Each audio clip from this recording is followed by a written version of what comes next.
fendu comme la porte de la mort. Des yeux divergents et ventre profond d'éternité.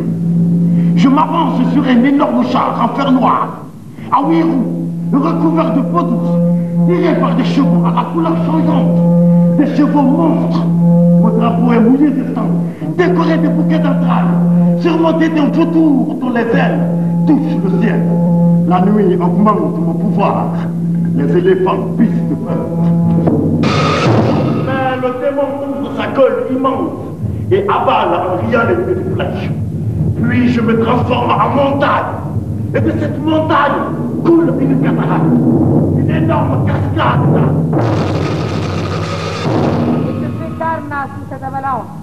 Dans le Mahabharata, par exemple, on faisait une scène très, très dangereuse parce que c'était presque dans le noir et tout le monde portait des flambeaux avec de vraies flammes et de l'huile qui tombait et on risquait des accidents tout le temps.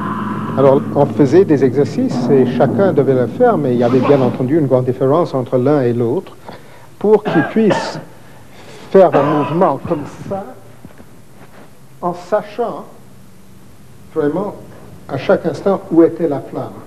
Alors, bien entendu, l'acteur japonais Yoshi était dès le début le plus qualifié parce que lui, quel que soit si il marche, il est en train de faire ça et je l'arrête, il sait exactement la hauteur du pied, exactement où est son corps, où se trouvent ses yeux. Si sa main est comme ça, rien n'est fait par hasard. Et en même temps, la plupart du temps, si on arrête un acteur qui est vraiment plié, et on dit, mais oui, pourquoi est-ce que ta pied gauche est comme ça? Et il le remet en place. Ça fait partie de l'éducation en Afrique, l'éducation naturelle et en Orient dans beaucoup de sociétés, mais c'est quelque chose que chacun peut acquérir parce que les corps sont les mêmes.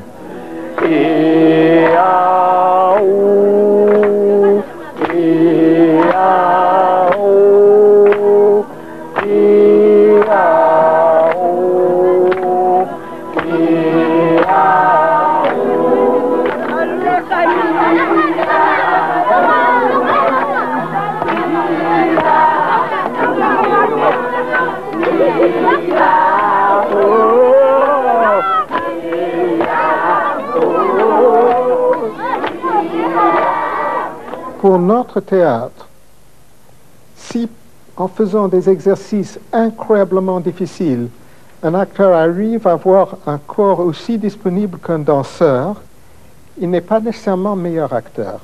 C'est très important qu'il y ait des acteurs physiquement marqués, qu'il y ait un acteur qui soit petit et gros et qu'un autre soit grand et maigre, ou et l'un qui bouge très rapidement, l'autre qui bouge lourdement. Ça, c'est nécessaire, parce que les acteurs, c'est la vie qu'on montre, la vie intérieure et extérieure, mais jamais l'un sans l'autre. Alors, pour qu'on ait une impression de la vie extérieure, il faut avoir des types. Mais, ce qui est important est son corps, gros, maladroit, ou jeune, rapide et vif, doit être parfaitement sensible.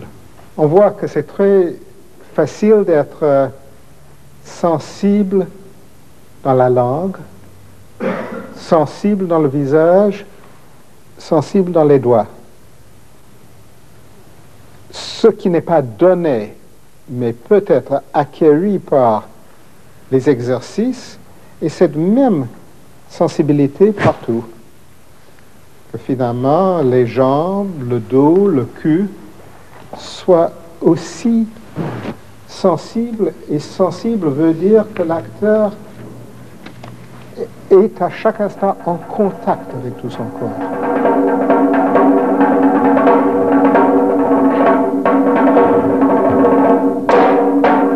Ouais, prenez chacun un coussin.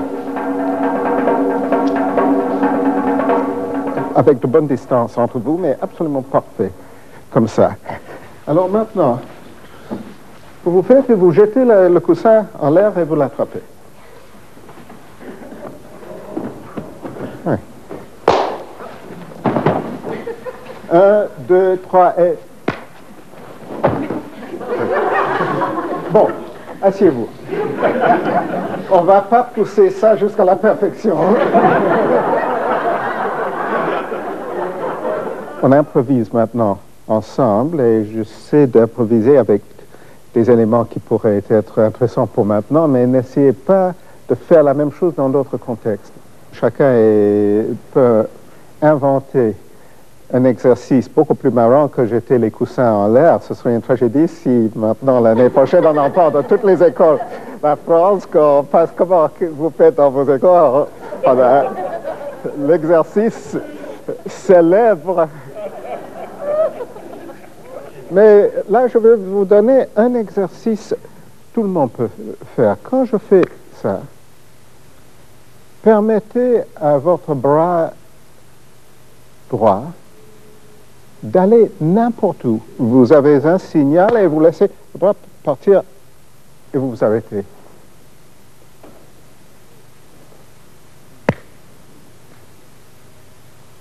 Et restez complètement immobile. Alors, essayez maintenant, sans bouger du tout simplement de sentir la totalité de votre attitude, en essayant maintenant seulement de sentir vous-même ce que vous êtes en train d'exprimer. Aucun geste n'est sans contenu, et en même temps, ce n'est pas un contenu anecdotique, mais rien n'est neutre. Et maintenant, essayez sans rien changer de sentir une relation entre la main, le bras, et jusqu'aux muscles de l'œil. Sentez-vous en relation avec l'œil et sentez que ça a un sens. Alors maintenant, quel que soit le geste, faites un tout petit développement du geste, un tout petit. Et arrêtez-vous de nouveau.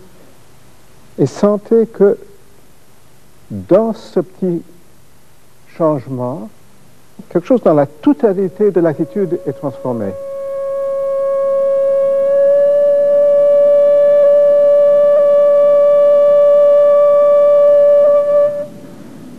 Alors maintenant, faites la même chose, mais au lieu de prendre un geste qui est le vôtre, vous prenez un geste donné. Vous faites ça.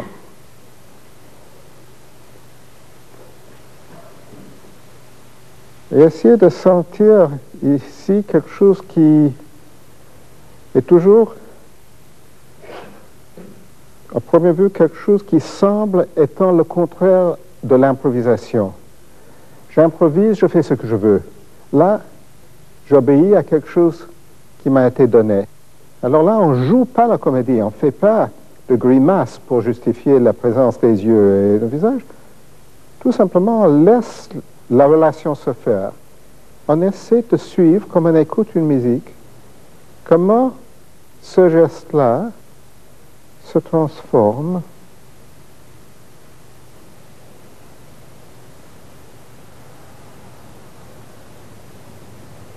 Ce qu'on essaie de faire n'est pas seulement de sentir cette attitude, mais de sentir, comme je dis, le passage dans la musique d'une phrase à l'autre, comment ça se transforme. Si au lieu de vous poser une question intellectuelle, analytique, en disant « mais qu'est-ce que veut dire ce geste ?» vous permettez d'être dedans. Vous voyez que le geste est autant le vôtre que l'était l'autre.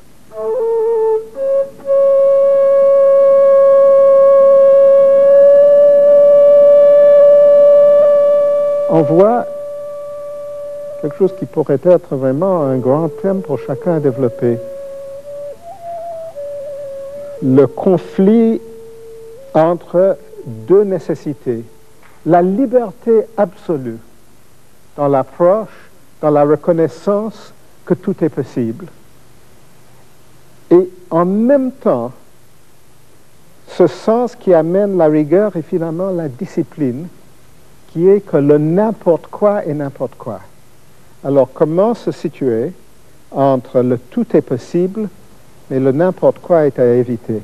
La discipline en elle-même peut être une chose qui ferme toutes les portes, qui nie la liberté, et en même temps, la discipline et la rigueur, c'est la seule manière de sortir de la boue, la marée du n'importe quoi.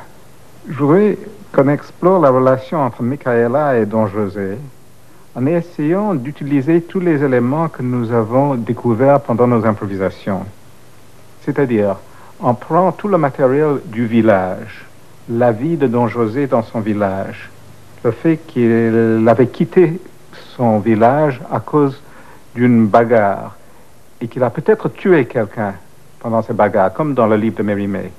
Essayer de retrouver toute cette information, le fait qu'elle était loin de son village pendant au moins une année, peut-être même 2 ans.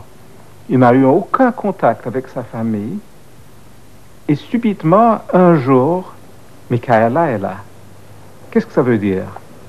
Alors, d'abord, on le fait qu'avec le texte, sans chanter. Allons-y. José? C'est votre mère qui m'envoie.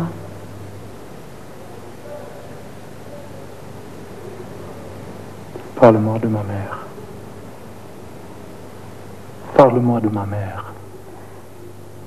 J'apporte de sa part, fidèle messagère, cette lettre. Une lettre. Et puis un peu d'argent pour ajouter à votre traitement. Parle-moi de ma mère. Parle-moi de ma mère. J'apporte de sa part, fidèle messagère, cette lettre. Une lettre. Et puis un peu d'argent pour ajouter à votre traitement. Oui, je parlerai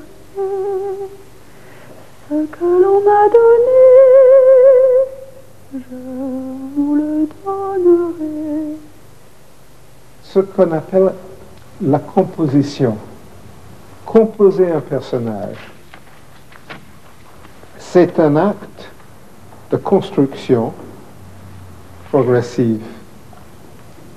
À mon avis, cette méthode-là n'est pas le chemin créatif. Le chemin créatif est de faire une multitude de constructions provisoires en sachant que oui, j'ai l'impression que c'est ça le personnage, mais c'est pour aujourd'hui, c'est provisoire.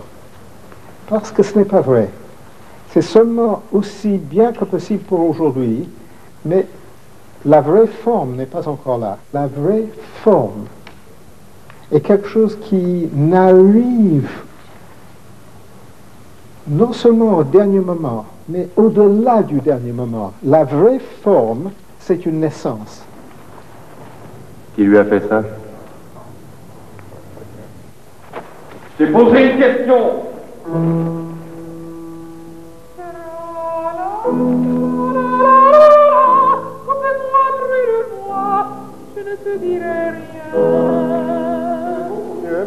Tout le jeu, c'est entre la porte et cette détente insolente. Mais si on reste tout le temps, c'est bien ennuyeux et beaucoup moins vrai, moins vivant si on est tout le temps dans la même tension. Je t'ai posé une question.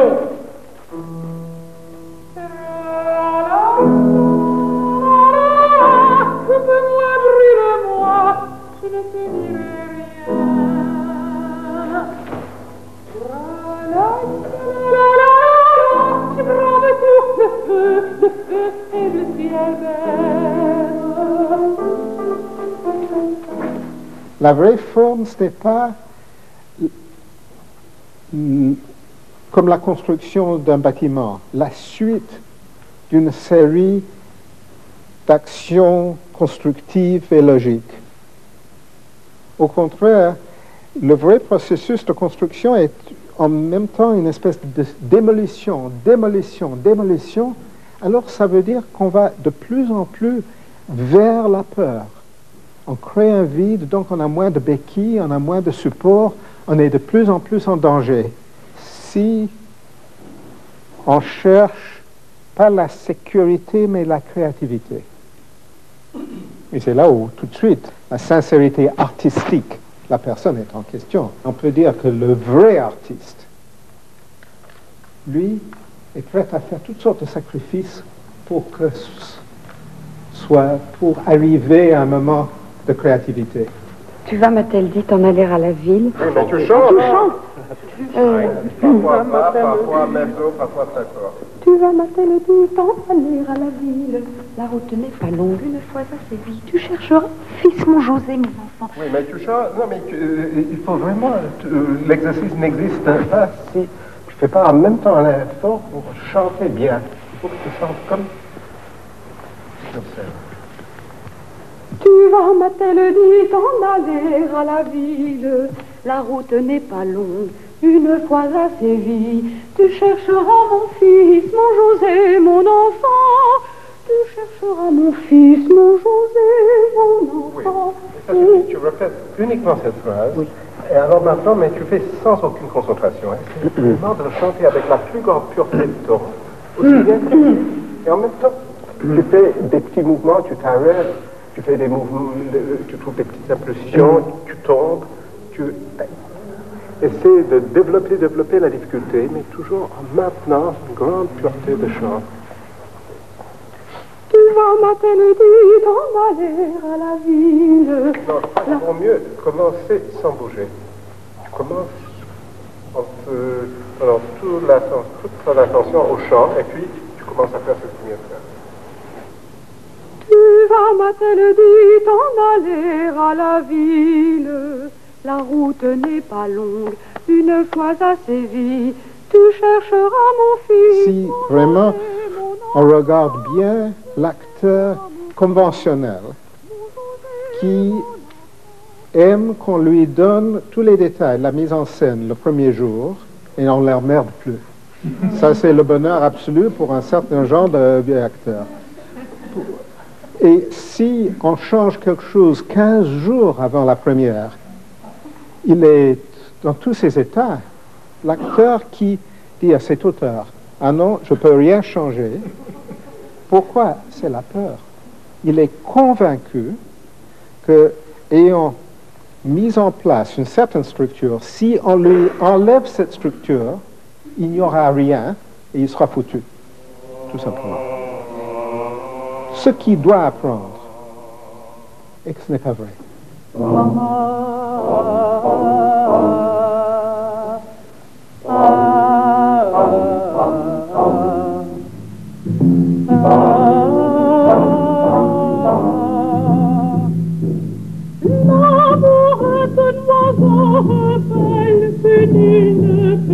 Apprivoiser, et c'est bien nous vassons la balle, lui faut rien de refuser, rien n'est maintenant souffrir, la balle bien l'autre se fait, et c'est l'autre que je préfère, il n'a rien dit mais il me plaît.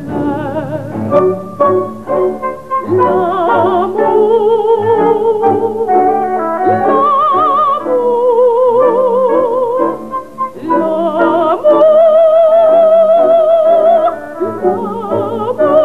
l'amour est enfant de poème. Il n'a jamais connu de loi. Si tu ne m'aimes pas, je t'aime. Si je t'aime, prends garde à toi. Si tu ne m'aimes pas, si tu ne m'aimes pas, je t'aime. Mais si je t'aime, si je t'aime, prends garde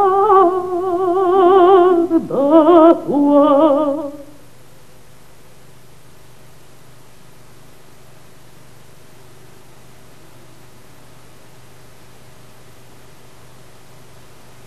Dix, 9, 8, 7, 6, 5, 4, 3. Vaem zaraniau autrem, Yazamaide Vaem Parau Kairim Yazamaide Ait at Evayau Yazamaide Yat te ast ispentau Mainiaom Aheura Vata Auscha Yazamaide